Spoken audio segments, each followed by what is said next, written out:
Malik Kelly. I'm going to interview a gentleman by the name of Stephen Lee. I think I want to know basically the youth of the day, maybe the youth of Washington, D.C. Get his perspective and knowledge of most youth. But I want everyone to know he's from Chicago, so we're getting a little outside source. Mr. Cox, how you doing today? I'm good, Mr. Kelly. How's it going? Outstanding, outstanding. I want to ask you a couple of various questions, and you can answer them to the best of your knowledge, truthfully as possible. I'd like to get your opinion on the youth in Washington, D.C. But first of all, before I get to that, where you from? From Chicago. Chicago? Yes. Okay, outstanding, Stan. Cold up there? Very. Yeah, get a little cold down here. So I'm sure the youth in Chicago and the youth here in Washington, D.C., you done seen both sides. Can you give us a little enlightenment on this? Well, I believe that the youth here right now is at a disadvantage from a government standpoint, as far as the program standpoint, as far as the services and resources that they have for youth in Washington, D.C. A lot of times I look at it like sometimes you don't believe that the people that's in leadership here take wholeheartedly to what's going on with the youth violence on the streets here. Now in Chicago, as you notice, we've had over 70 to 100 murders in one summer. Sometimes that's been 52 murders or shootings in a weekend. And a weekend on the last 3 days.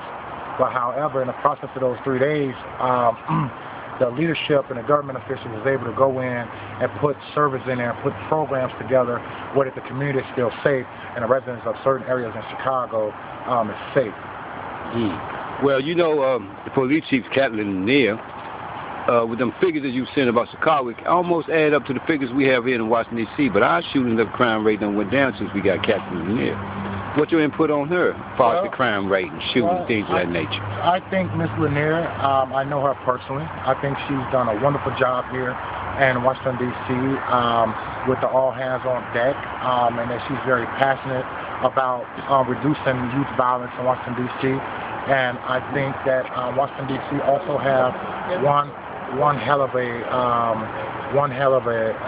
tool here with Ms. Lanier in place and her team to go ahead on and reduce youth violence as well as youth homicide as well as youth crime altogether. And I want to commend Chief Lanier on such a wonderful job she's doing in the District of Columbia right now with concerning the youth and the violence as a whole.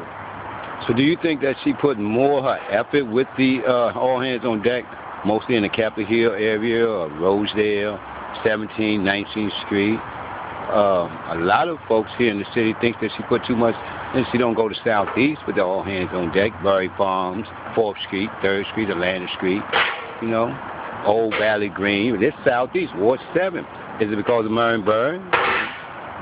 What you think? Well, I don't know of any personal problems or personal agenda that her and maybe Mr. Barry had, but I can say that as a concerned citizen, I think in all rights that each citizen should feel safe in their own community. And judging what you're saying, Mr. Kelly, I can see how one would think that she could keep the all hands on deck in the good areas just to pretty much keep the people from maybe Southeast out of Chinatown, or maybe keep the people from Southeast out of Uptown, you know, in the nice neighborhoods where people probably have a more cleaner community, a more non-violent community, and that I believe that if she put more emphasis on the Southeast area, then the same people that's coming out to these other areas, such as the areas you mentioned,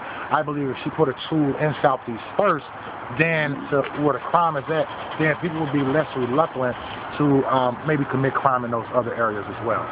Well, you know what the people of the city saying? What's that, sir? So they came up with this new housing projects, and they mostly moved everybody out. Most of your Ward 7 people live over there in the crime high-rated area. So basically, you really got your Southeast people over there in the Northeast.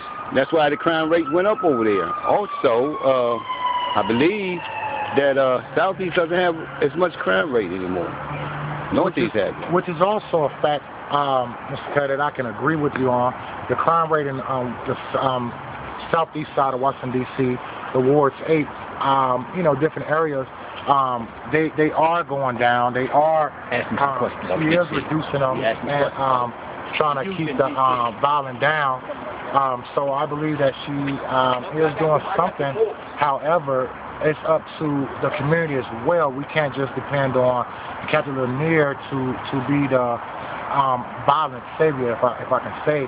So we need to find a way where we can get the people that's in the communities where it's not as much violence down in the communities where there is a lot of violence, and maybe come together as a community and do everything as a whole. I don't believe that Ms. Lanier care about this one area more than she care about this one area. I think she care about Washington, D.C. as a whole, and a sort of leadership in Washington, D.C. start to care about Washington, D.C. as a whole, then we're going to always have the same struggles, the same negative reaction from residents of Washington, D.C. to deal with as well. And the reason I say the residents is very evident according to the poll numbers on the new electoral vote for the mayor, that the people have spoke up and the people are tired of someone that's coming to the city and just doing a lot of lip service, a lot of talking, and just pretending to really care about the citizens of D.C. when they really don't. And I think that that is the angle that Lanier brings, that she actually cares and she's actually doing work in the neighborhoods that maybe Mayor Fenty was afraid to put resources at and afraid to put hammer that into them, because she really want to work something out for them, and I think she's doing an excellent job myself. So, Mr. Cox, you said the people have spoken in this last election. So do you think there will be better changes for the black people in Washington, D.C.? I would hope so, being that that's what Mr. Gray was